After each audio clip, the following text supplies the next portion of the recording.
Hi, my name is Wendy Scott. I live in Ceres, and I have been a member of the Baha'i Faith since 1964.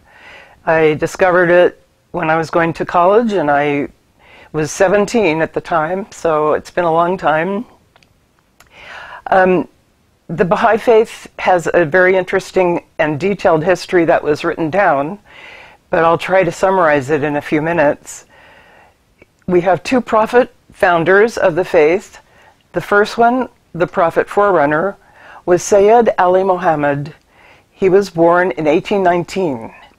He declared his mission on May 23, 1844, at his home in Shiraz, Persia, and he took the title of the Bab, meaning the gate. The man who accepted him that night, he called the gate of the gate, and he went out and taught the faith to other people right from that time, that night. The Bab's main message was that he came to prepare the people for the coming of the Promised One, who he said would be much greater than himself. And he predicted his own martyrdom, which did happen on July 9th, 1850, where he was killed by a large firing squad for his religion. I'd like to read you a little passage of the Bab's writings just so you get a taste of how he wrote, and these, of course, are translations. He wrote in both Persian and Arabic. Take heed to carefully consider the words of every soul, then hold fast to the proofs which attest the truth. If ye fail to discover the truth in a person's words, make them not the object of contention, inasmuch as ye have been forbidden to enter into idle disputation and controversy. I really like that passage. The one he prophesied was named Mirza Hossein Ali. He was an early follower of the Bab and was looked to for leadership in the Babi community, especially after the Bab was martyred in 1850. And he was imprisoned, actually, and in an underground dungeon for his religion when he received his first revelation in 1852. And he didn't tell anybody that for 10 years, although many people guessed because he had a radiance about him. And he continued to spread the message of the Bab. In 1863, he declared he was the one that the Bab had foretold. He was in exile in Baghdad, Iraq, and almost all of the Bab's followers followed him when he made his announcement. For his religion, Baha'u'llah suffered imprisonment, torture, and exile for 40 years, and passed on in 1892 in exile in the Holy Land, now Israel. His shrine is just outside Akko. He never wavered, in spite of all this persecution, in his determination to deliver his message to the people of the world. Baha'u'llah's eldest son, Abdul Baha, was named in his writings as to head the faith after his father's passing, and he was the perfect example of how a Baha'i should live. He passed on in 1921. This is a picture, this is a painting actually, of him at a young age, and here he is. This is the way most people knew him by the end, because he lived to be 76. And he came to America in 1912, actually. That's a long story I won't go into right now, but it was very, very interesting. In his will, he named his grandson Shoghi Effendi to head the faith after his passing. The faith spread worldwide under his guidance, and he kept it from disintegrating, as many faiths do after the passing of their founders. And he passed on in 1957, the age of 60. The faith is now headed by the nine-member Universal House of Justice, which Baha'u'llah specified in his writings. And it is elected by the Baha'i world community and is located on Mount Carmel at the Baha'i World Center in Haifa, Israel.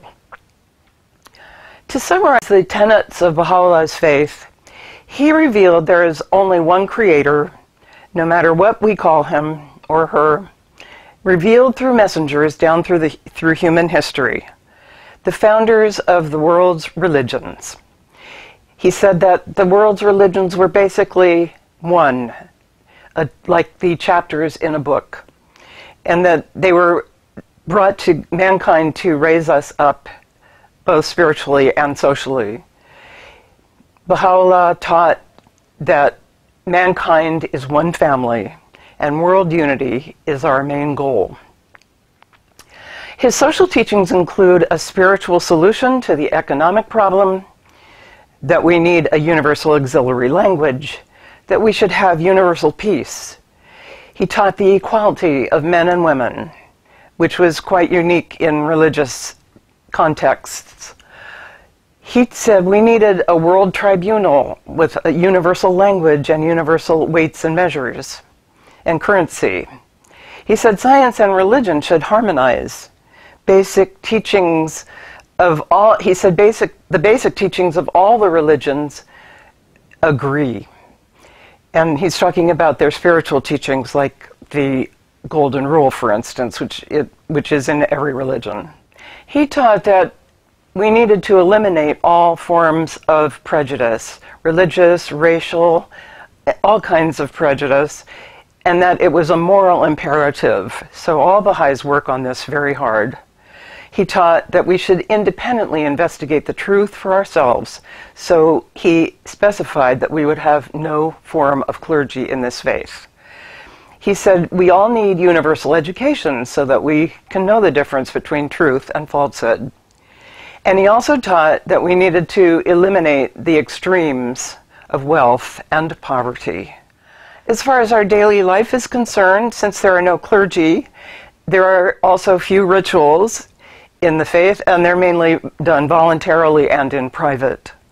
We believe we should pray daily and read the Baha'i writings every day. We can choose which writings to read. And I'd like to share one of Baha'u'llah's passages that he wrote just to give you a taste of his writings. O Son of Spirit, my first counsel is this: possess a pure, kindly, and radiant heart, that thine may be a sovereignty ancient, imperishable, and everlasting. And yes, Baha'u'llah taught that we have an immortal soul that lives on after we die. We gather as a community for various meetings and holy day observances. We are to live a life of service to humanity in whatever way we see fit. We are to consider our work as worship when it's done in the spirit of service. He forbade the drinking of alcohol, using mind-altering drugs, and gambling, all of which are addictive and bad for society in general. He also forbade gossip and backbiting, which is pretty amazing because it's a very hard thing not to do, but we all do try. Holy days are the dates of the births, declarations, and passing of the Bab and Baha'u'llah, as well as Abdu'l-Baha, and also Baha'i New Year, which is March 21st. We support our governments, but avoid getting involved in partisan politics. We can vote as long as we don't have to join a political party. We are monogamous, and we bury our dead. And we see this life as a sort of a womb that prepares us for the next life. As far as women are concerned, they have held the highest offices in the Baha'i faith, and Baha'u'llah said the education of women and girls is imperative to advance society, as they are the first educators of the children. And if women were educated, our society would advance very quickly within a generation. And I would like to invite you to go to Baha'i.us if you want more information about the faith. And thank you for listening.